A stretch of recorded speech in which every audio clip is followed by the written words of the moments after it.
My mother-in-law often throws my cooked food in the trash. Human food is too good for you. I think water will do for you. It's just right for you, fatty. If you eat pork, you'll end up cannibalizing. Wait, what? That's saying too much. Shut up. As long as I have my granddaughter, I don't need you. I'm the one doing the housework and raising my granddaughter, right? Don't you talk back to me. I feel sorry for my son for marrying a woman like you. You're not good looking. You're homely and useless. You're a disgrace to have in our family. Well, there's not a soul in this house who'd consider you family anyways. My grandchildren are like my daughters, so you are nothing to them. You can go about your business as you should, like a pig, eating leftovers so as not to cause any trouble. I have no human rights and treated with irrational contempt. Why? What have I done? The sadness that had been building up in my heart reached its limit, and large tears spilled from my eyes. My name is Nicole, and I am a stay-at-home mom. I have a husband and a daughter. Good morning, Mom. My daughter Madison is in 6th grade. I'm proud of her because she's bright, cheerful, and naturally makes everyone around her happy. Good morning, Madison. Today's lunch is your favorite. Omelets. Wow, I'll be looking forward to it. I love your omelets more than anything in the world. Yes, I'm glad you like it. Oh, by the way, I got a text from Dad last night. He said he'll be home in time for my summer vacation. That's great to hear. I'm looking forward to that too. Her father and my husband, Daryl, is currently overseas. He's an executive at his company, and he's extremely busy, so he only gets to come home once or twice a year.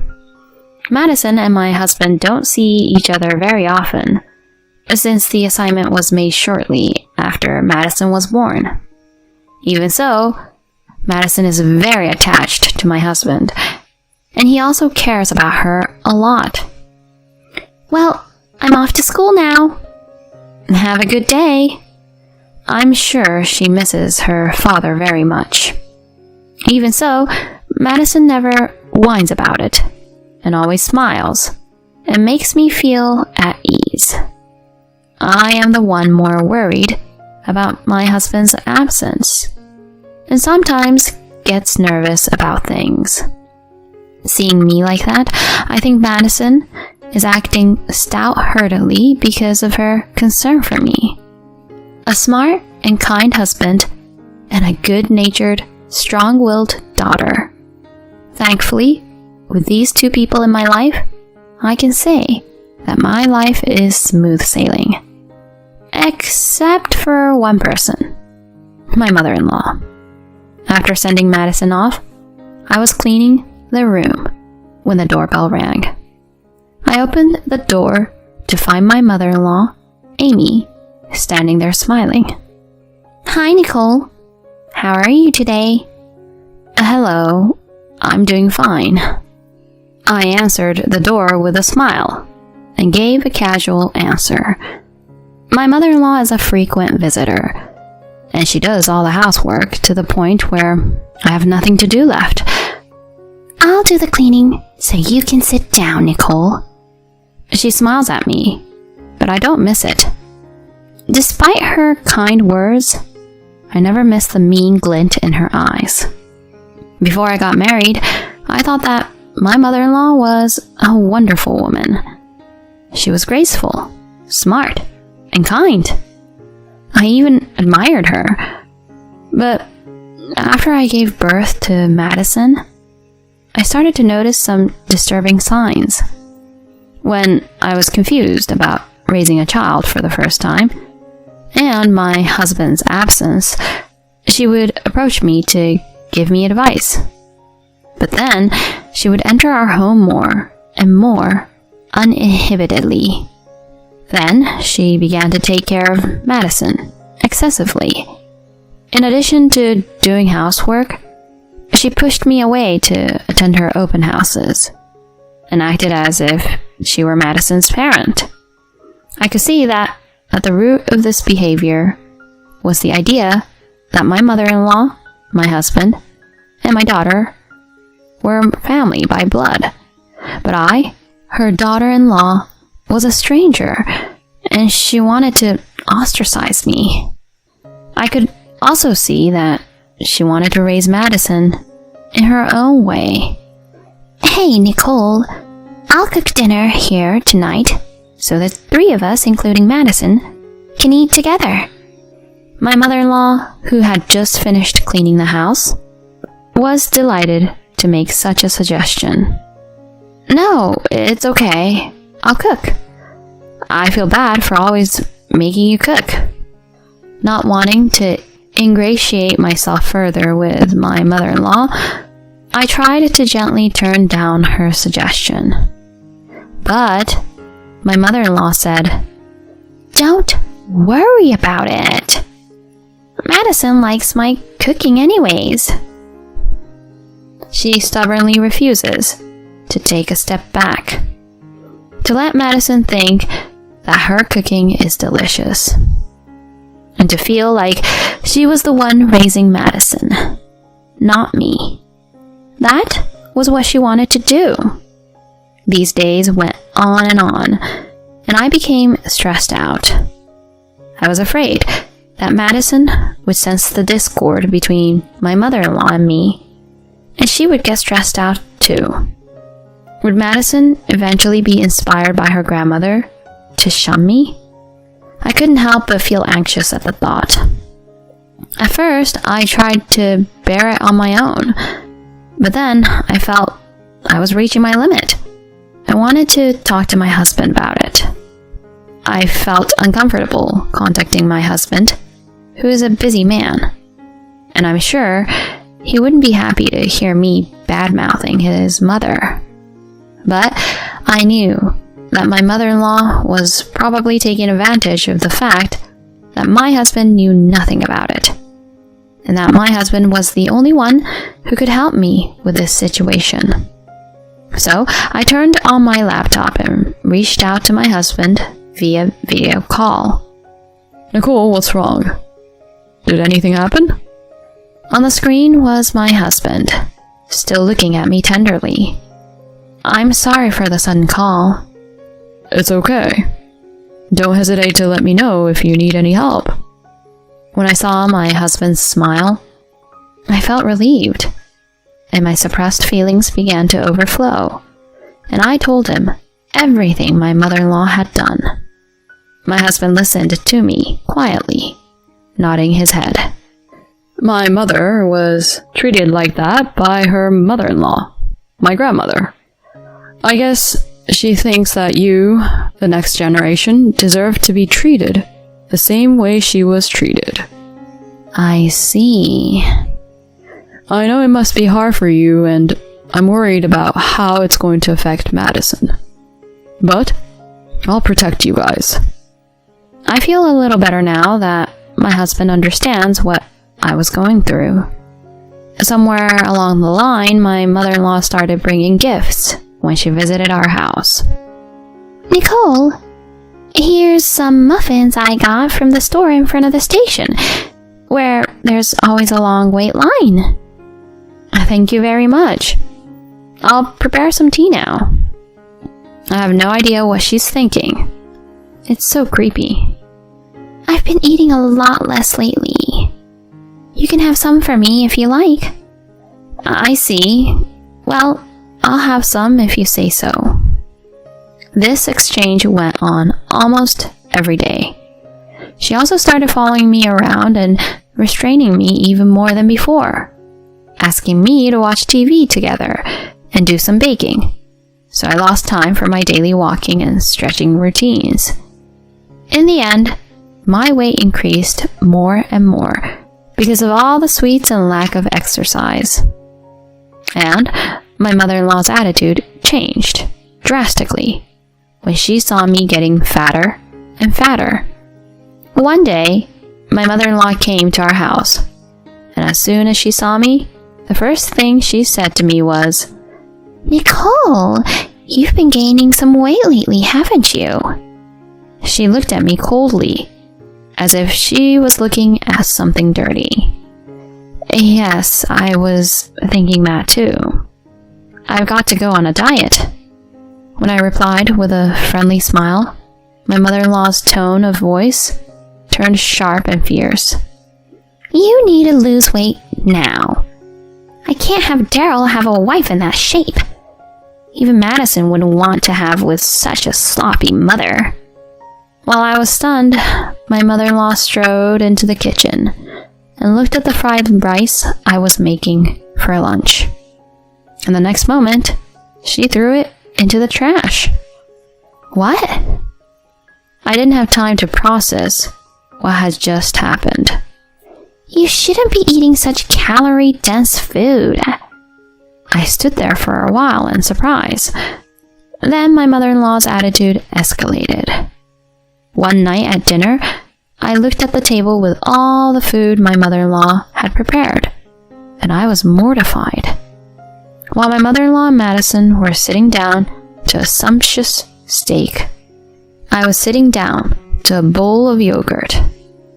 What is this about? "You're on a diet, aren't you?" my mother-in-law said mockingly. But "What are you complaining about? I'm just trying to be considerate." no, it's nothing. I'm sorry. "You're taking it too easy. You're a housewife. You don't even do your own housework. That's why you're fat." I couldn't believe my ears. It was my mother-in-law who wanted to do all the housework.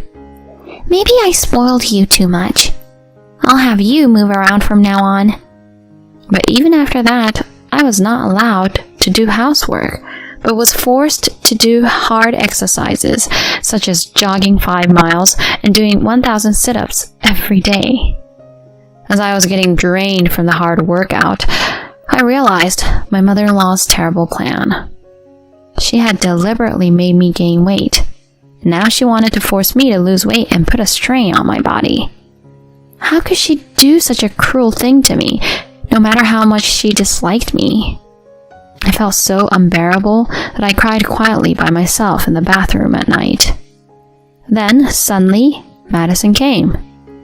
I didn't want to worry Madison, so I hastily wiped away my tears.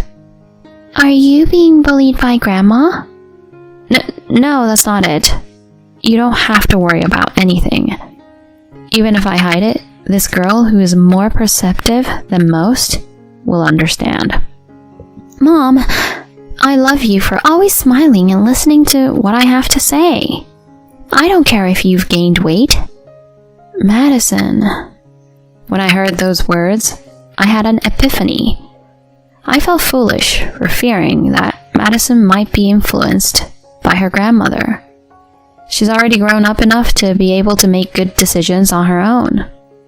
I had to be strong too. I am her mother. I must be strong and protect Madison.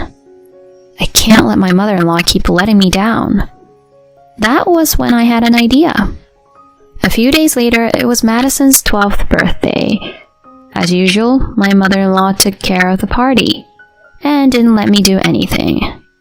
Though I was worried that she would harass me again, I thought she wouldn't make it a big deal on such a big day like Madison's birthday.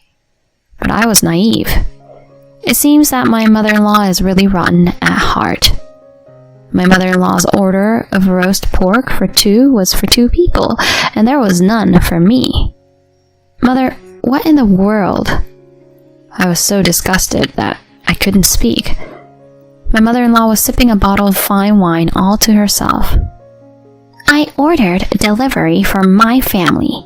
You're just the wife, not my family." She smiled wickedly at me. That's just going too far. My mother-in-law glared at me and put a glass of water in front of me. Shut up. The food is too good for a person like you. I think water will do for you. It's just right for you, fatty. If you eat pork, you'll end up cannibalizing. I glared back at my mother-in-law. I'm family too. I'm Madison's mother. My mother-in-law seemed to flinch a little, but then she quickly reasserted herself and yelled at me. As long as I have my granddaughter, I don't need you. I'm the one doing the housework and raising my granddaughter, right? Don't you talk back to me. At that moment, Madison, who had been silently listening to the conversation between my mother-in-law and me, started to cry. It's my fault, isn't it? You two don't get along with each other because of my birth. Madison burst into tears. Madison! Madison's distress seemed to make even my mother-in-law panic a little, but she immediately turned to me and said, It's your fault. You made Madison cry. How can you do this to her? And blamed me. And that's when it happened. Mom, that's enough. My husband's voice echoed through the room. Daryl? My mother-in-law looked around in panic. It was understandable that she was surprised to suddenly hear the voice of her son, who was supposed to be abroad. He's here. I lifted up my laptop, which was in a corner of the room, and held it in front of my mother-in-law. On the screen was my husband. I had recently decided to secretly connect a video call with my husband whenever I was with my mother-in-law. That was the idea I came up with to combat her. Mom, Madison is Nicole and my child. One of us isn't the only parent. We're family. That's not true. I know how badly your mother-in-law treated you, and I'm grateful that you raised me the way you did despite that. But you know what, Mom? It's not about the past. It's about the future. It's about how Madison is going to grow up. I won't forgive you if you make Madison sad. But... If you can't understand that, then stay out of our family. Even my mother-in-law, who is like a heartless devil, seems to have a weakness for her beloved son. With that, she plodded her way home. Dad... Madison stares intently at the computer screen. Happy birthday, Madison. I'm sorry I can't be there with you. Oh, Dad, you are so cool. Thanks, Dad. I'm glad to hear that. Your mother and I will take care of you no matter what. I was so happy to see them like that. I thought to myself that I was truly blessed to have such a wonderful husband and daughter. But then I came back to reality. My husband has seen me so fat. In the past, I have always tried to avoid having my husband see my body when we used video calls. But today, I let my guard down and exposed my entire body. I'm sorry I've gained so much weight. I quickly apologized. My husband was stunned, but immediately burst out laughing and said, Don't worry about it. You may be chubby, but you're still you, and nothing has changed. Thank you. That's so nice of you. But I'm going to try to lose weight. The room was filled with laughter of the three of us. After that, my husband distanced himself from his mother, who never changed her mind. Not only did she not get her grandchild, her son abandoned her. I'm sure she will spend the rest of her life alone and lonely. Now I live with my husband, who has returned, and my daughter, who is now in junior high school. Needless to say, Madison's face is brighter than ever now that she can live with her father she loves so much. I believe that the family environment created by adults has a great impact on children. I want to be a strong mother and work together with my husband to keep Madison's smile alive.